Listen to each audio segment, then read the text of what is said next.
Всю свою жизнь он посвятил медицине, национальному движению крымских татар и интересам своего народа. Фуат Аблемитов родился в Ахмеджите в 1937 году в разгар жестоких репрессий. Родился практически в первом роддоме. Мать была фармацевтом, работала, а отец преподавал в сельхозтехникуме, который находился вот площадь Куйбышева, где сейчас винзавод какой-то, да, вот где остановка есть. Парк вот этот детский, насколько я знаю, было как раз сады этого сельхозколледжа, института или колледж, скорее всего. Он преподавал там. Когда Фуату исполнился год, его отца Якуба Аблемитова расстреляли в числе врагов народа.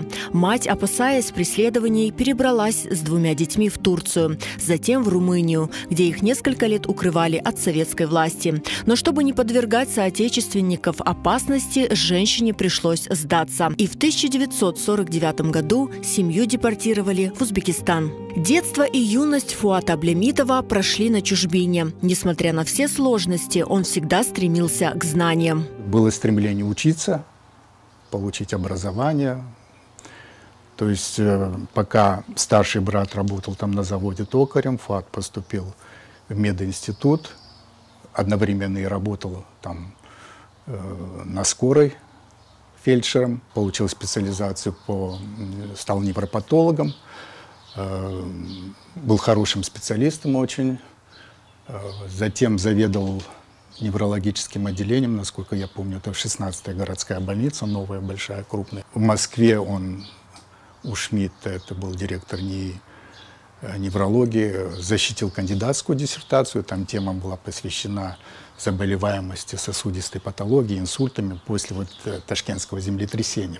Он был авторитетным врачом, кандидатом медицинских наук, первоклассным невропатологом. Но чувство несправедливости по отношению к своему народу, боль за расстрелянного отца привели его в национальное движение. Он был такой интеллигентный очень человек, да, и очень такой вот чувствительный, чтобы все было по закону, по справедливости, да, вот он очень был такой вот очень педантичный и в то же время очень целеустремленный, да, такой вот, может быть, даже какое-то упрямство, но он шел к своей цели. Видите, он многого достиг, вроде бы профессионально, да, кандидат наук, там, может быть, перспектива еще была там и дальше развиваться, да, по специальности, по науке и прочее, но тем не менее, вот он сделал выбор, что все, обрубил так. Рискуя свободой, жизнью и карьерой, Фуат Аблемитов стал одним из лидеров национального движения. Он исколесил весь Узбекистан, организовывая собрания и митинги, принимал участие в подготовке информационных листов и документов. Лето 1987 года вошло в историю национального движения как время самых массовых и беспрецедентных акций протеста крымских татар на Красной площади в Москве, одним из руководителей которых был Фуат Аблемитов. Он поехал в Москву, в общем-то, для того, чтобы ближе быть к этому движению, к диссидентскому, потому что все это было сконцентрировано в Москве, не так на периферии. Это в 1987 году только вот началась перестройка, начала как бы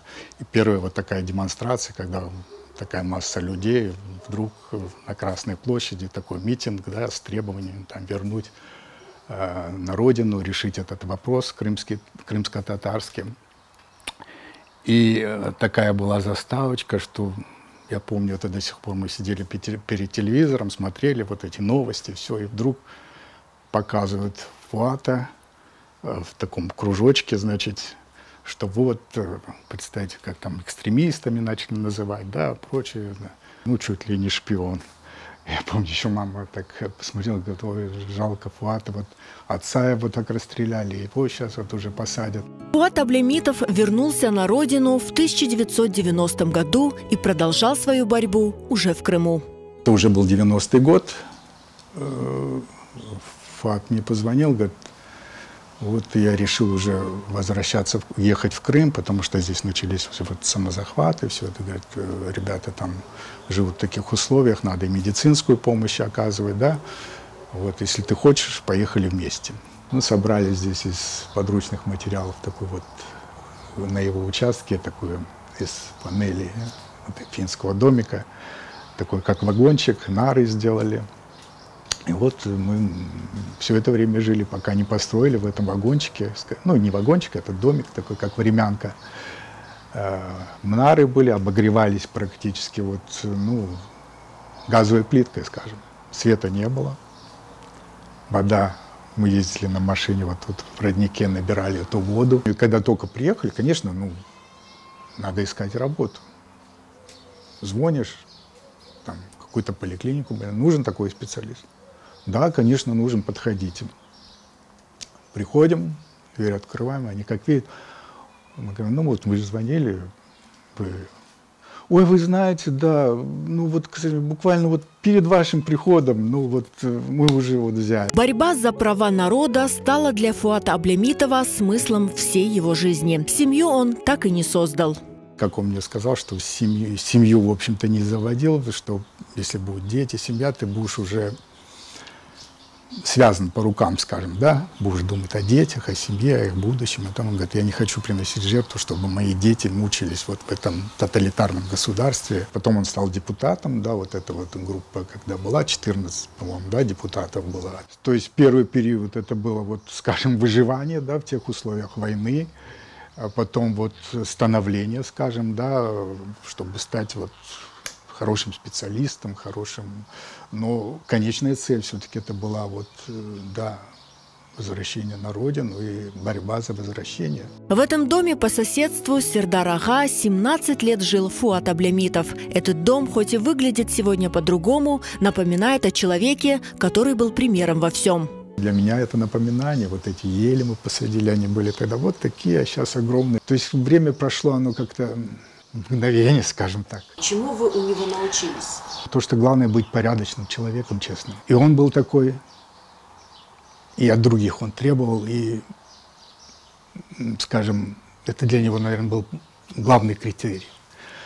Ну и второе, если брать профессиональную точку, это быть хорошим специалистом. Конечно, он был для меня авторитетом, примером. Характер у него довольно-таки был тяжелый, может быть, окружающим не всем было легко с ним общаться и работать, потому что он был, во-первых, как вам сказать, очень требовательный к себе, и от этого же требовал и от окружающих. Был очень педантичный, у него все было, вот кто с ними общался, если дома к нему придете, все разложено, там не у каждой женщины, там в доме все чисто, все блестит, ни пылинки. Но Фуат, он такой был очень, знаете, спокойно, но целеустремленный, настойчивый, он к своей цели шел. В 2007 году после продолжительной болезни, перенеся инфаркт и инсульт, Фуат Аблямитов скончался. Он остался в истории как достойный сын своего народа и достойный потомок расстрелянного поколения крымских татар, реабилитированных историей и жизнью.